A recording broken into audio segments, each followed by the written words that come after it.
Today on Inside the Issues, I speak with Kingston Reif on nuclear abolition. Hello and welcome to this week's edition of Inside the Issues, the CG online podcast.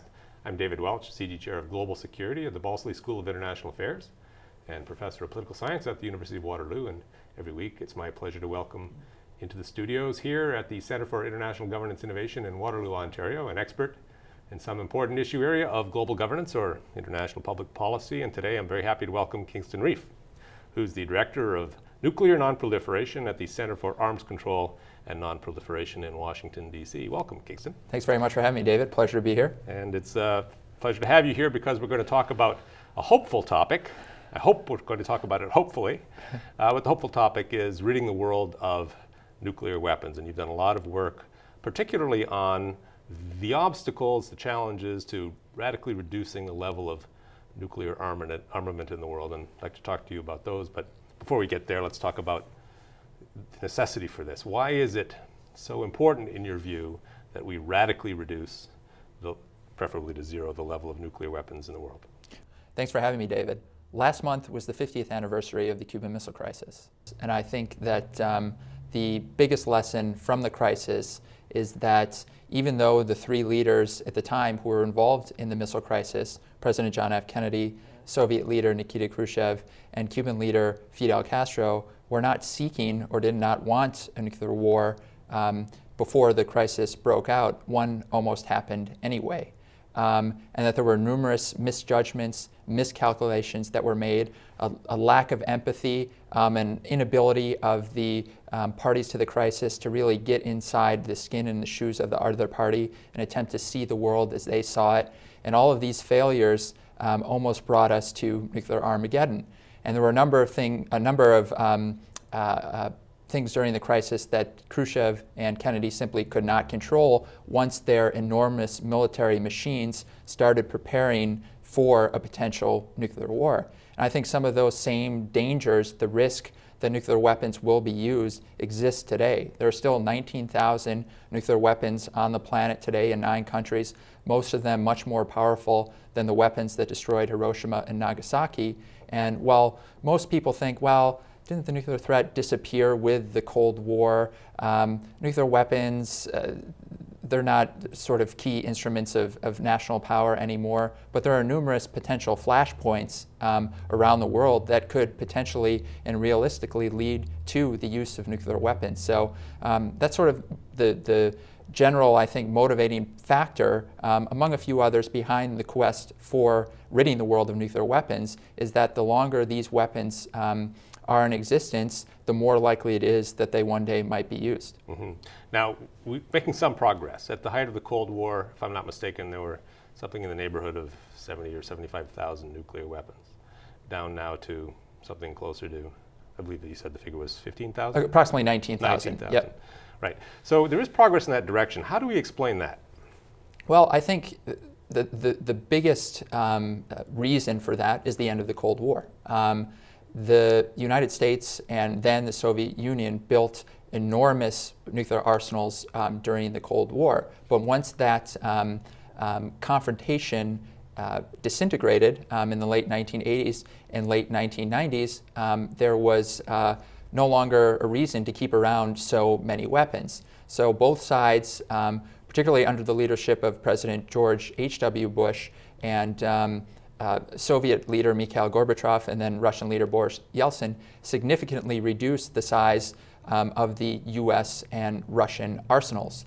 And I think in the United States, one of the reasons you've seen a reduction in the number of nuclear weapons since the Cold War, in addition to the end of the Cold War and the disintegration of the Soviet threat, is the revolution in military affairs, such that the U.S. is much more reliant on conventional weapons to achieve its national security objectives abroad, and that U.S. military leaders look at nuclear weapons and don't see a particularly useful weapon. And so while military leaders don't think these weapons are particularly useful, if you look still at current U.S. and Russian nuclear postures, you'll still see far too many weapons, given that we're nearly 20 years after the Cold War. I mean, each side together has approximately nearly 18,000 actually, nuclear weapons. And so when you look at their nuclear posture, sometimes you wonder, well, do these weapons, particularly in the US case, really play such a limited role in their national security policy? And what the United States ought to do is try and adjust its nuclear posture to comport with the fact that they do play such a limited role in U.S. national security policy. You're quite right about that. Just recently, my class examined the most recent U.S. nuclear posture review. And of the 5 planks of U.S. nuclear strategy, pretty much none of them only one marginally had something to do with nuclear weapons in terms of providing a role for nuclear weapons. One of them was, plank number 5 in our policy is the importance of getting rid of nuclear weapons. Right. So it is hard to figure out what to do with them. Right. So the total number of nuclear weapons has dropped since the end of the Cold War, but the total number of nuclear powers has increased. We've gone from 6 to 9. Mm-hmm. Is it that the problem now isn't so much total quantity of nuclear weapons in the world, but the number of countries it has them? Yeah, I think that, and the nuclear posture review that the United States conducted in 2010 sort of reflected this, that the biggest nuclear threats today aren't the massive arsenals of the Cold War that the United States and Russia had, but they're the threats posed by the spread of nuclear weapons, proliferation, and the threat posed by nuclear terrorism. You mentioned 3 countries have acquired nuclear weapons since the end of the Cold War. 2 of those, Pakistan and India, had pretty vibrant programs pre-Cold War, and you could say they were more or less virtual nuclear powers even at that point. They just sort of formalized it with nuclear tests in 1998 and the development of actual deliverable arsenals. But I think one of the key things animating the drive in recent years on the part of bipartisan former political and government officials and military leaders in the United States is the threat of further nuclear proliferation, and the threat of nuclear terrorism is a reason why there needs to be a global reduction in the number of nuclear weapons, a reduction in the role of nuclear weapons in U.S. national security, and ultimately pursuit of the abolition of nuclear weapons. Because the longer nuclear weapons exist in the numbers that they do today, and the salience that they still that nations still attribute to them in their national security policies, the more likely it is that these weapons could be acquired by other countries, and the terrorists could potentially get their hands on a weapon, or perhaps more likely, the incredible amount of fissile material, or the highly enriched uranium and plutonium that are actually make up the explosive cores of nuclear weapons, that this material could be stolen or acquired by terrorists to wreak terrible destruction. Very good. We'll be back in a minute. Again with Kingston Reif. You're watching or listening to Inside the Issues, a CG Online podcast. Look for us at cgonline.org, on Facebook, on Twitter, and on YouTube.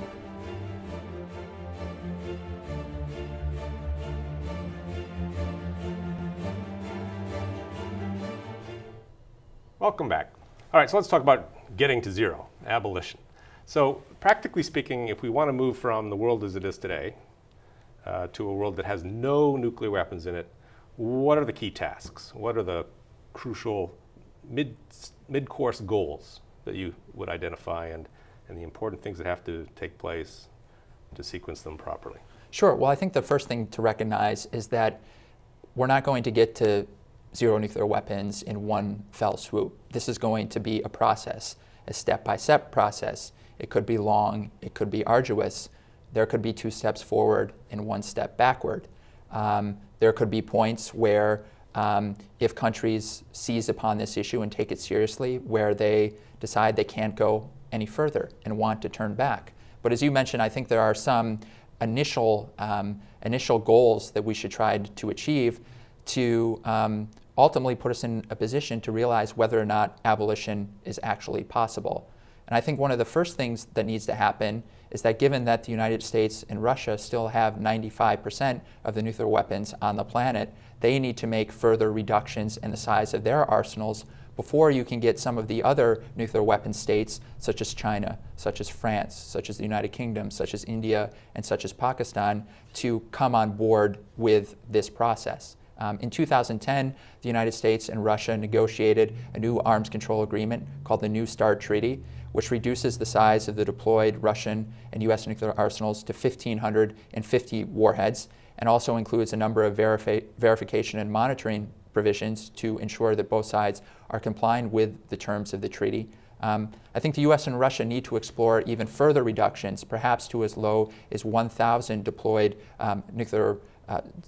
strategic nuclear warheads, to bring them further down to a level that's much closer to the arsenals that the other countries I just mentioned have in the mid to low hundreds, before you can actually seriously think about getting some of these other countries to come to the table. And I think that's a first step, that while there are challenges, while there are significant challenges, that there will not be an opportunity for the United States and Russia to attempt to achieve moving forward in 2013.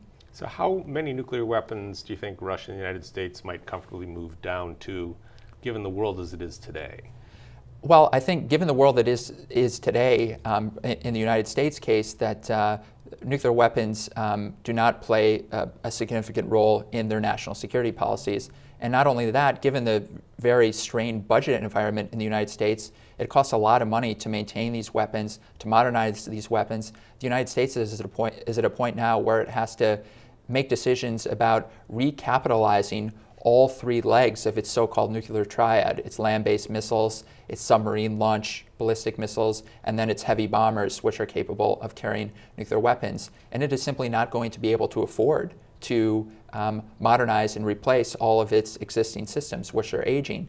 So there's going to be an opportunity not only strategically to reduce the size of the arsenal, but economically it makes sense to do so as well. Russia, given its weaker conventional power, given its concerns about U.S. conventional dominance, given its concerns about U.S. missile defense programs, has unfortunately been placing a greater emphasis on nuclear weapons and is likely to be more resistant to further reductions. At the same time, however, Russia's nuclear forces are aging. It's modernizing its forces, but it is not modernizing its forces quickly enough to keep up with the older systems that Russia is taking offline. So the size of its arsenal is going to shrink naturally, almost by default, over the course of the next decade. So given all of those factors that I just outlined, I think there's an opportunity for the U.S. and for Russia to come to an agreement to further reduce the size of their nuclear arsenals. And I think a good target for deployed forces, which is the weapons that are actually on missiles and bombers, is about 1,000. But also to try and have a limit, and these weapons have never been limited before, on the number of warheads and weapons that the United States and Russia actually keep in reserve as a hedge. As I said, those weapons have never been limited, so I think there's an opportunity to actually cap the size of those forces, maybe at 2,000 to 3,000 warheads, and that would be a significant progress. So there are going to be challenges and obstacles, but as I said, there are some factors which ought to make this a realistic possibility. Now, both of those countries are actually obliged under international treaty to get rid of their nuclear weapons entirely. Correct. There's no deadline, but the Nuclear Non-Proliferation Treaty does commit them to that. Correct. So they're supposed to do it anyway. Right. What about other countries such as Britain and France? They still have nuclear arsenals, but without any obvious reason or justification. Is there not a window of opportunity here for, say, Britain and or France to spur this process toward abolition by essentially saying, okay, we no longer need these, we no longer want them? Would that be constructive? And if so, why aren't they willing to talk about this? I think that would be very constructive. If you look at Great Britain, some of the economic forces that I just mentioned in regards to the United States and also to Russia are going to impact Britain. Their nuclear warheads are postured on only one delivery system now, submarines and submarine-launched ballistic missiles. They're at a point, given the relationship between the U.S. and British nuclear forces, the two programs sort of co-developed together, the British submarines are aging and are in need of replacement. And this is going to cost a monumental sum of money. And Great Britain is facing its own economic problems, and there's a big debate about whether or not to move forward with not only modernizing the subs, but also on the scale that is currently planned. So that's an issue that Great Britain is going to have to deal with. France is a very interesting case. They did not sign the Non-Proliferation Treaty until late in the 1980s, as I recall, perhaps even the early 1990s. And they have not given any indications that they are interested in giving up their weapons, although it's difficult to see a legitimate national security reason for them to keep them around. I think it's a prestige issue? I think it's definitely a prestige issue. I also think it's a loss aversion issue. And this goes for any country that has nuclear weapons that is interested in, or that may be asked to think about getting rid of them is the question of, well, we've had these things forever. What kind of world are we going to live in without them? It's not clear to us what kind of world we're going to live in. Who knows what threats might exist one day? Who knows if the United States will always be there for us? So they come up with justifications in terms of why they should keep the arsenal around.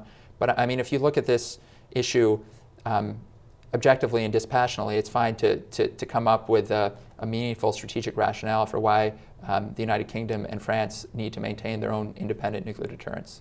Very interesting. We'll be back again with Kingston Reif to talk about nuclear abolition. You are watching or listening to Inside the Issues, a CG Online podcast.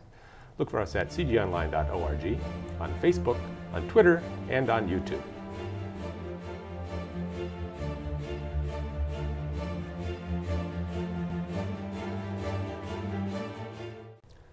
Welcome back. So we've talked a bit about some of the established long-time nuclear weapon states and what they ought to be doing to help us toward abolition. What about the relatively new nuclear weapon states, the countries such as North Korea, India, Pakistan, also Israel, who's never officially acknowledged that they have nuclear weapons? Mm-hmm. How do we encourage these countries to think that getting rid of their nuclear weapons is actually a good idea? Well, I think one thing that has to happen is that the other nuclear powers, the United States, Russia, China, France, and the United Kingdom will have to exhibit a willingness to continue to reduce the size of their nuclear arsenals and also the role that those arsenals play in their national security policy. That in and of itself isn't going to be probably good enough to convince countries like Iran or North Korea to give up their arsenals, but certainly further reductions and further disarmament on the part of the P5, I think, is important in convincing the rest of the non-nuclear weapon states whose support we need for tougher non-proliferation and enforcement measures against countries like Iran and North Korea. These non-nuclear weapon states are going to want to see further disarmament. India and Pakistan is a very difficult issue. It's a very concerning and, quite frankly, terrifying potential nuclear flashpoint. Given the nuclear postures and policies outlined by India and China, it's conceivable that a bomb going off, a terrorist bomb going off in New Delhi could actually lead to a nuclear exchange between India and Pakistan. I think the best thing we can hope for there at this moment is to try and get them to continue further confidence-building measures regarding their force postures, transparency measures regarding their nuclear arsenals, but also to see what headway can be made on the Kashmir issue, because that's one of the key issues, security issues, that drives the Indian and Pakistani felt need for nuclear weapons. In the case of India, a lot is linked to China, and so a lot of India's development of intercontinental ballistic missiles, for example, is clearly aimed at deterring China. So the India-China relationship is also going to be one that's going to have to be stabilized. Israel, the Middle East, also a very difficult issue. Israel does not formally declare that it has nuclear weapons, but it's well known that they have approximately 100 to 200 or so such weapons. There has been discussion, and this was included in the final document of the 2010 Non-Proliferation Treaty Review Conference, about what might be required for a nuclear weapons or WMD, weapons of mass destruction, free zone in the Middle East. And that might be a mechanism by which the Israelis could eventually give up their weapons.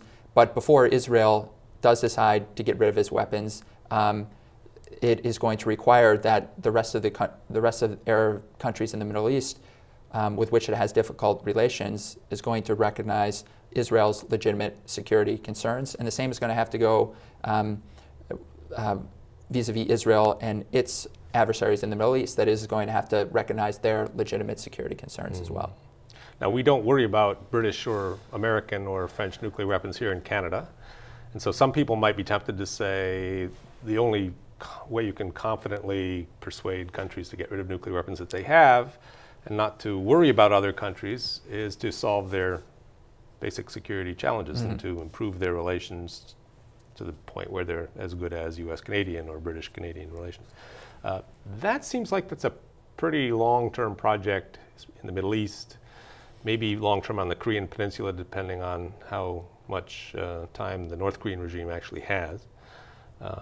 Are we talking about having to wait a generation, 2 generations, until it's actually imaginable that the underlying political disputes in some parts of the world make it ripe to talk about nuclear abolition? For some of the tough cases I just mentioned, yes, I think a prerequisite is going to be the resolution of some of these territorial and sovereignty disputes and issues that give rise to the security concerns and dilemmas that in turn give rise for the felt need to acquire nuclear weapons.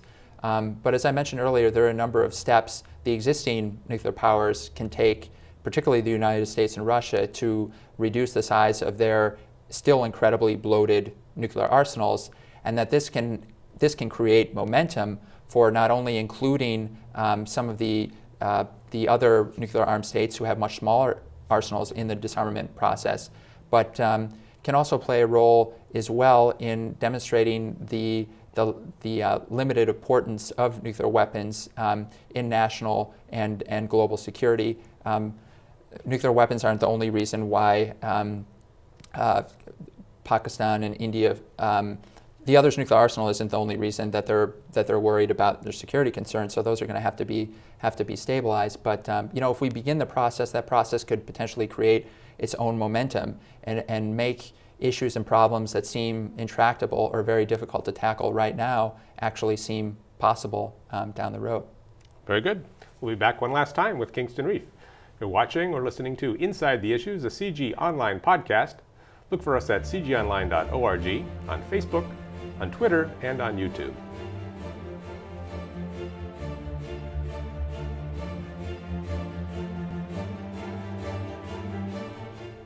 Welcome back. So let's talk about the governance dimension. You work for a civil society organization, a nonprofit, and there are a number of intergovernmental organizations involved in nuclear non-proliferation and encouraging reduction in the reliance of nuclear weapons worldwide. What needs to be done to strengthen, improve, fill the gaps in the governance, the global governance of this issue to help pave the way towards reductions and possible eventual abolition?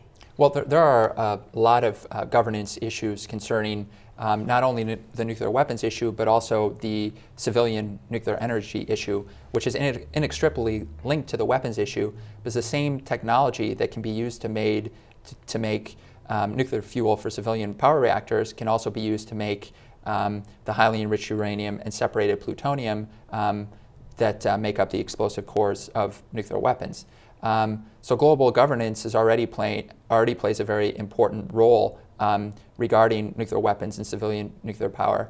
The Non-Proliferation Treaty's regulatory arm, the International Atomic Energy Association, is tasked with ensuring that non-nuclear weapons states are not diverting or using their civilian nuclear programs for illicit weapons purposes. This is the big problem in Iran, that Iran has not lived up to its obligations under the Non-Proliferation Treaty and under the International Atomic Energy Association. Its continued enrichment of uranium is a violation of the rules that it agreed to with the IAEA. So strengthening the IAEA is certainly something that will need to be done, I think, to build confidence as we move toward further reductions in nuclear arsenals and to build confidence that civilian nuclear programs are not used ultimately for weapons purposes. I've seen statistics suggesting that the budget for the IAEA is about the operating budget of the city of Seattle.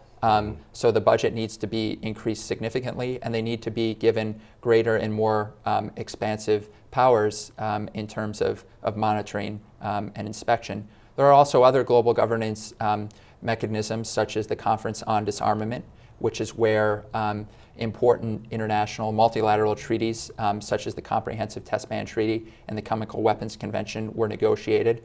The Conference of Disarmament many countries have attempted to encourage the Conference on Disarmament to negotiate, which is known as the Fissile Material Cutoff Treaty, which would prevent the production of highly enriched uranium and separated plutonium, actually prohibit the production of this material for weapons purposes. But the Conference on Disarmament operates on the basis of consensus, meaning that any one nation can object to a work plan and to the negotiation of a particular agreement.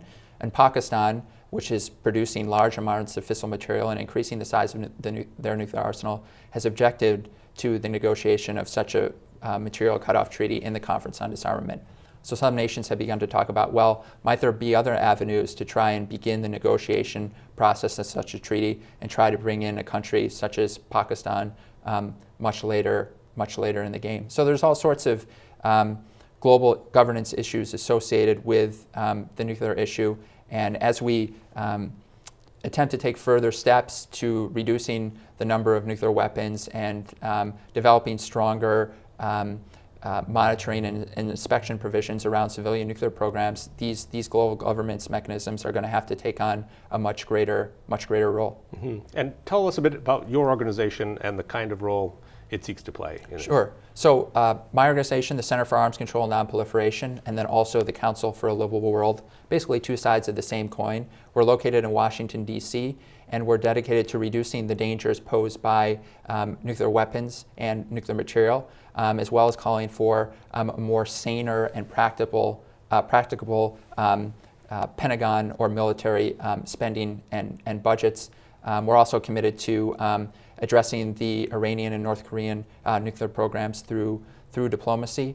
Our principal constituents and consumers are members of Congress and their staff, the media, opinion leaders, but then also the general public.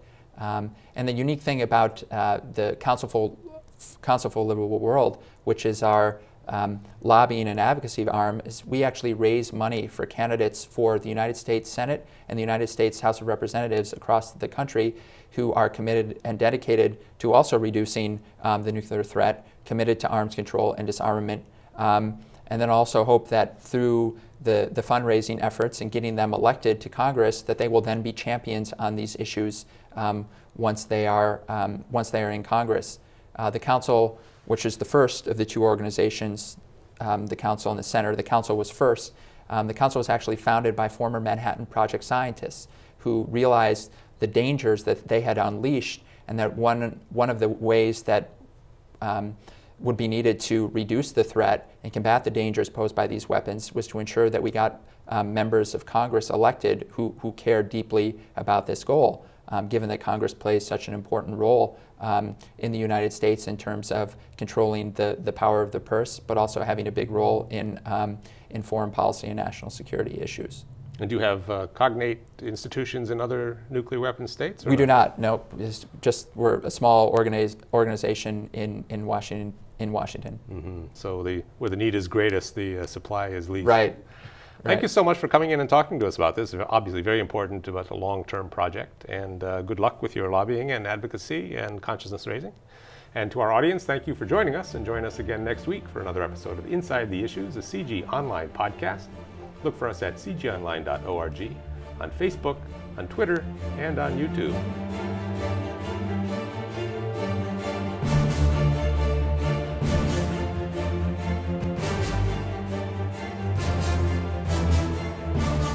The more likely it is that they one day might be used. Mm-hmm.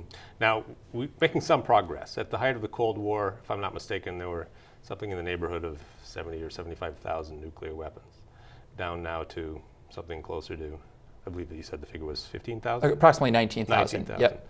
Right. So there is progress in that direction. How do we explain that? Well, I think the biggest reason for that is the end of the Cold War.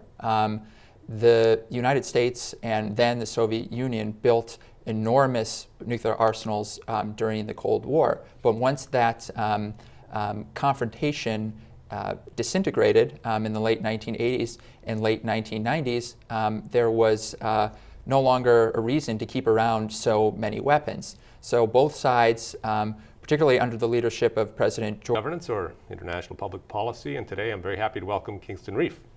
who's the Director of Nuclear Non-Proliferation at the Center for Arms Control and Non-Proliferation in Washington, D.C. Welcome, Kingston. Thanks very much for having me, David. Pleasure to be here. And it's a pleasure to have you here because we're going to talk about a hopeful topic. I hope we're going to talk about it hopefully. But the hopeful topic is ridding the world of nuclear weapons. And you've done a lot of work, particularly on the obstacles, the challenges to radically reducing the level of nuclear armament in the world. And I'd like to talk to you about those. But before we get there, let's talk about the necessity for this. Why is it so important, in your view, that we radically reduce, preferably to zero, the level of nuclear weapons in the world? Thanks for having me, David. Last month was the 50th anniversary of the Cuban Missile Crisis, and I think that started preparing for a potential nuclear war. And I think some of those same dangers, the risk that nuclear weapons will be used, exists today. There are still 19,000 nuclear weapons on the planet today in 9 countries, most of them much more powerful than the weapons that destroyed Hiroshima and Nagasaki. And while most people think, well, didn't the nuclear threat disappear with the Cold War? Nuclear weapons, they're not sort of key instruments of national power anymore, but there are numerous potential flashpoints around the world that could potentially and realistically lead to the use of nuclear weapons. So that's sort of the general, I think, motivating factor, among a few others, behind the quest for ridding the world of nuclear weapons, is that the longer these weapons are in existence,